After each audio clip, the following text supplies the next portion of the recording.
Part 4, Lesson 1, The French Revolution. France abolishes monarchy and becomes the republic. यानी कि France के जो लोग थे वो सम्राट को हटा दिए और सम्राट एक रिपब्लिक लाइफ जीने लगा, यानी कि एक आम जनता का लाइफ जीने लगा. फ्रांस का सिचुएशन जो था वो राजा हटने के बाद बिल्कुल भी ठीक नहीं था. बहुत टेंशन का माहौल था वहाँ पर. लुइस 16 जबकि कॉन्स्टिट्यूशन में साइन कर चुके थे, उसके बाद भी वो किंग ऑफ पुरसाई के साथ सीक्रेटली बातचीत में थे, यानी कि छुप छुप के एक नेगोटिएशन वाला बात हो रहा था, यानी छुप छुप के सीक्रेटली टॉक्स चल रहे थे. जो बाकी नेबरिंग कंट्री के रूलर्स थे उन्हें ये सब उनका फ्रांस का डेवलपमेंट जो बिल्कुल पसंद नहीं आ रहा था. वो प्लान कर रहे थे कि क्यों ना अपने देश के आर्मी को वहाँ भेज दे और वहाँ जितने भी इवेंट्स हो रहे हैं, यानी वहाँ जो भी हो रहा है उसे डिस्ट्रॉय कर दिया जाए. वो ऐसा कुछ कर पाते उससे पहले ही अप्रैल 1792 में ही नेशनल असेंबली ने पुरसाई और ऑस्ट्रेलिया के प्रति जंग छेड़ दिया. इस जंग में मतलब थाउजेंड्स ऑफ वॉलंटियर वो होते हैं जो अपने मन से देश के लिए कुछ करते हैं, वो आर्मी के फॉर्म में लड़ने गए. They saw this has a war of people against king and aristocratic, यानी कि वो लोग लड़ाई भी किए, किंग से लड़ाई किए और उन किंग का हालत बहुत ही बुरा कर दिया उन्होंने यूरोप का. ये सब के साथ वो लोग एक पैट्रियोटिक सॉन्ग गा रहे थे, जो फ्रांस का पैट्रियोटिक सॉन्ग है जिसका नाम है मार्सेल्स, जो एक पोएट है रॉगेट डीसले एक पोएट है जिन्होंने ये सॉन्ग कंपोज किया था. और ये पहली बार जो वॉलंटियर्स जो अपने मर्जी से देश के लिए कुछ करते हैं उन्होंने गाया था. कब गाया था? जब वो लोग पेरिस में इंटर कर रहे थे. और इसका नाम मार्सेल इसलिए पड़ा क्योंकि वो पेरिस में घुसते ये वॉलंटियर्स ये गाना गा रहे थे. और मार्सेलीज फिर नेशनल एंथम बन गया फ्रांस का. ये जो रिवॉल्यूशन था, मतलब ये जो लड़ाई झगड़ा था, वो तीनों ही देश में, फ्रांस, पुरसाई और ऑस्ट्रेलिया, तीनों ही देश में बहुत ही लॉसेस, यानी बहुत ही सामान में गिरावट हो रहा था, पैसे में गिरावट हो रहा था, यानी इकोनॉमिकली बहुत ही ख़राब चल रहा था. जब लड़ाई के मैदान में मेन जो थे, यानी कि लड़के लोग लड़ाई कर रहे थे, तो जो औरतें घर में थीं वो बाहर निकल के अर्निंग का काम कर रही थी, यानी पैसे कमाने का काम कर रही थी और अपने फैमिली को संभाल रही थी.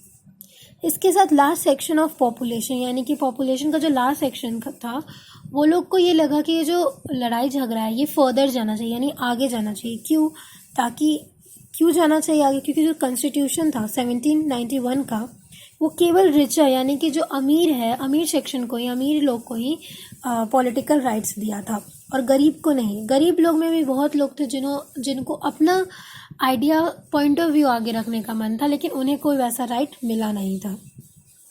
तो पॉलिटिकल क्लब बना जिसमें ये गवर्नमेंट की पॉलिसीज़ पे डिस्कशन चलता था और ये पॉलिसीज़ को कैसे हटाया जाए, क्या एक्शन करना चाहिए, ये सब डिस्कशन चलता था. ये सब में से सबसे सक्सेसफुल क्लब जैकोबिन्स का हुआ. जैकोबिन्स एक इंसान है जो formal which got its name from the formal convent of ST. Jacob in Paris.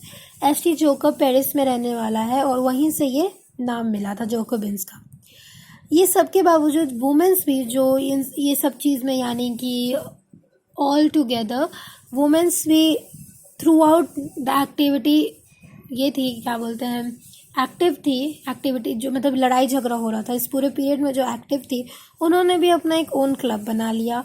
और इस क्लब में क्या क्या आवश्यकता थी, क्या क्या ज़रूरत चीज़ मांगा गया, क्या नहीं किया गया, वो सेक्शन 4 ऑफ दिस चैप्टर, यानी इस चैप्टर के सेक्शन 4 में पढ़ा जाएगा.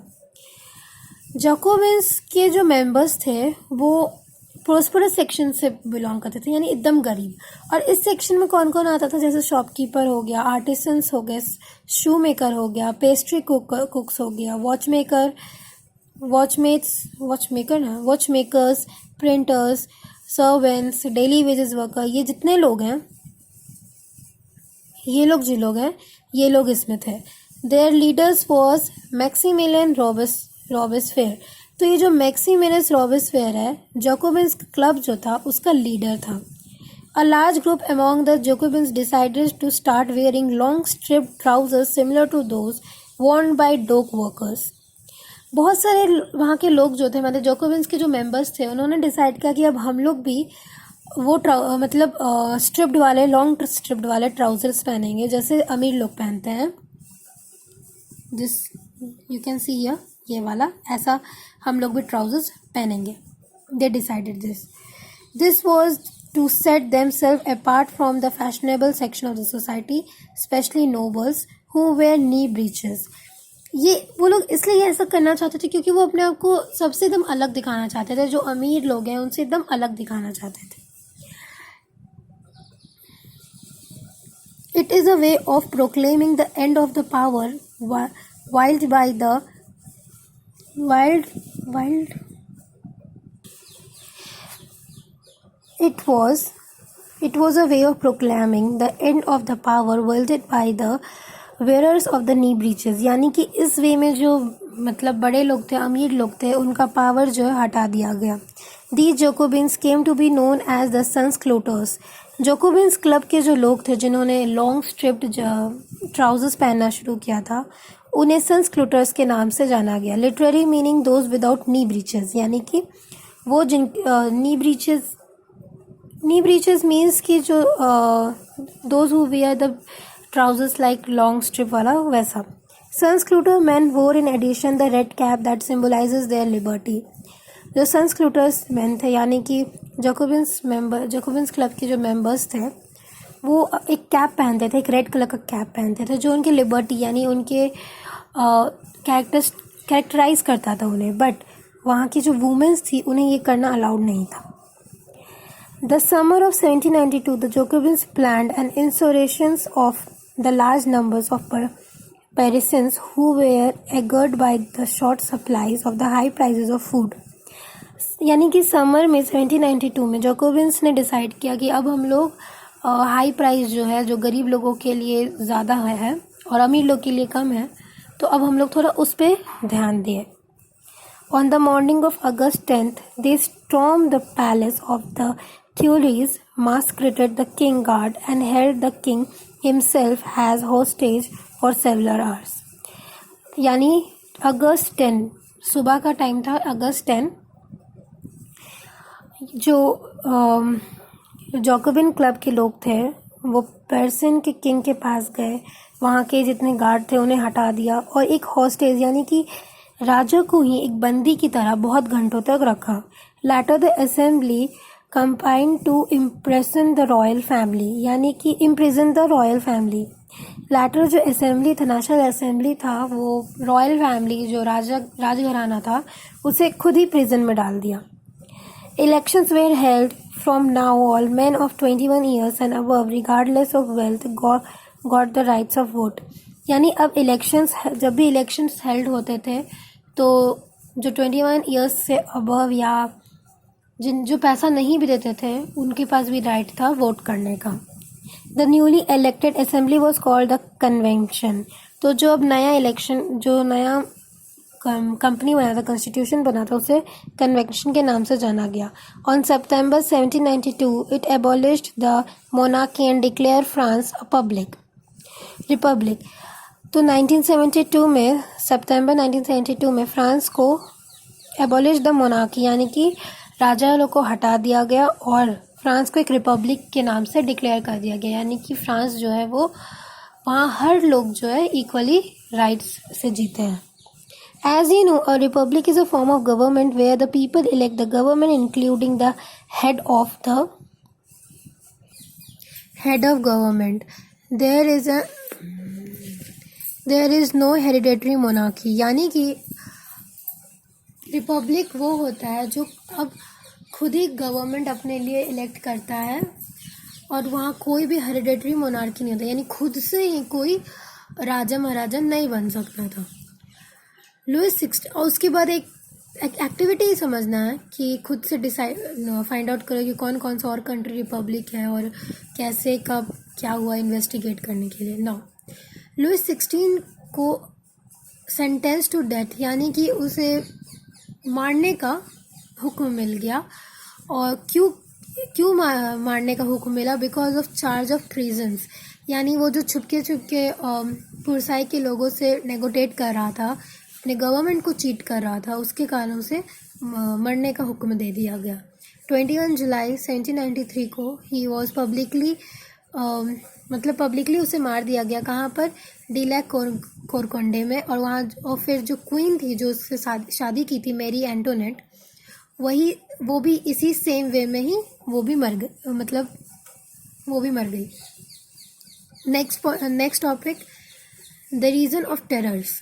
The period from 1793 to 1794 is referred to as the Region of Terror, यानी कि 1793 से 1794 तक रीजन ऑफ टेरर के नाम से जाना गया है। Robespierre followed a policy of several controls and punishment.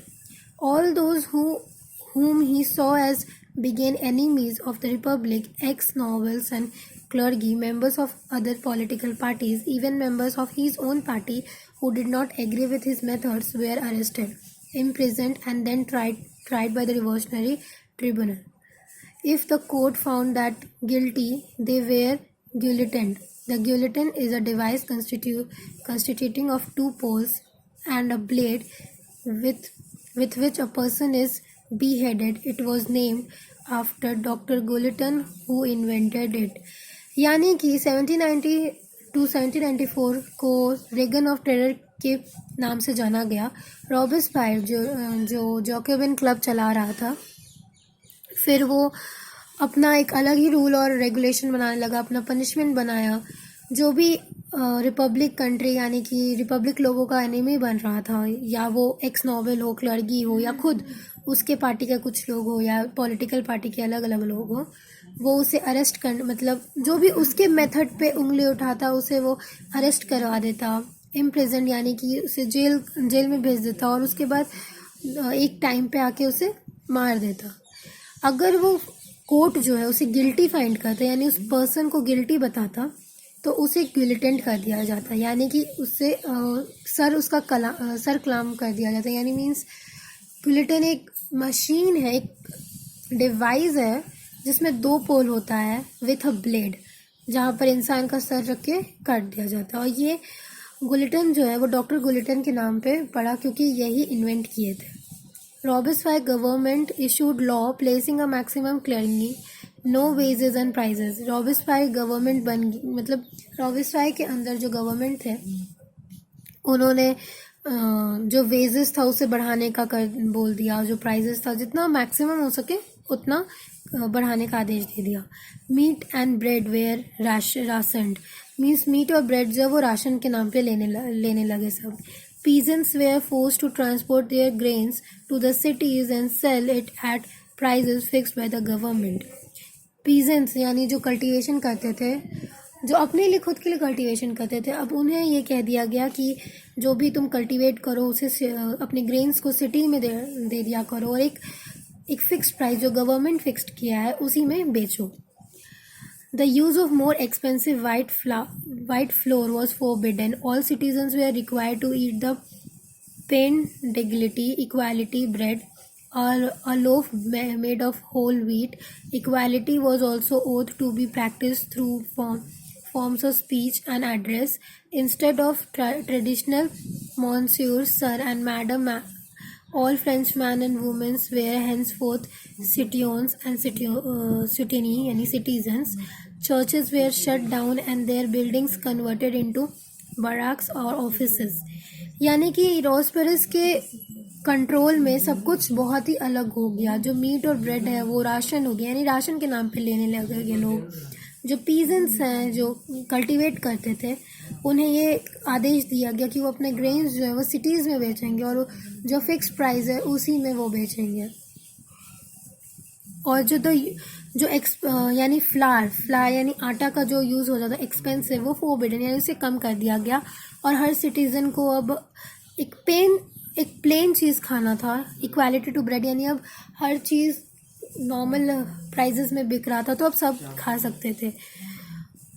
सब कुछ इक्वालिटी हो गया, यानी इक्वालिटी हो गया practice through the forms of speech and addresses. अमीर गरीब ये सब अब कुछ नहीं, अब सब में इक्वालिटी था। और जो पहले लोग ट्रेडिशनली मोसल्स मतलब सर मैडम बोलते थे, अब सब इक्वल है, मैन एंड वुमेन सब इक्वल है। इक्वल है, और चर्चेस बंद कर दिया गया और वहाँ पर कम ऑफिसेज और बैरक्स बना दिया गया। रोजपेलर pursued his policies so relentlessly that even his supporters began to demand moderations. Finally, he was convicted by a court in July 1974, arrested, and on the next day sent to the guillotine. यानी Robespierre इतना किया, अपना एक इतना सारा policies बना दिया बिना रेंटलेस, इतना पॉलिसी बना दिया गया कि उसके बाद जो उसके सपोर्टर्स थे वो भी उससे मॉडरेशन का डिमांड करने लगे, यानी कि थोड़े पैसे का डिमांड करने लगे, सस्तेपन का डिमांड करने लगे। फाइनली जुलाई 1794 में कोर्ट जो है वो रोजपेलस को अरेस्ट करने का हुक्म दे दिया गया और उसके नेक्स्ट दिन ही उसे गिलोटाइन कर दिया गया, यानी कि जो मशीन डिवाइस था उसके बीच उसका सर काट दिया गया। Next topic, a directory ruler France. The fall of the Jacobin government allowed the wealthier middle classes of the seize power, यानी कि जैकोबिन क्लब का जो हेड है वही नहीं रहा तो जैकोबिन क्लब हट गया और जो वेल्दियर मिडिल क्लासेस थे, यानी मिडिल क्लास में जो अमीर थे वो लोग इस पावर को ले लिए। A new constitution was introduce which denied the vote to non propertied section of the society. एक न्यू गवर्नमेंट लॉ बन गया जो नॉन प्रॉपर्टेंट, यानी कि जो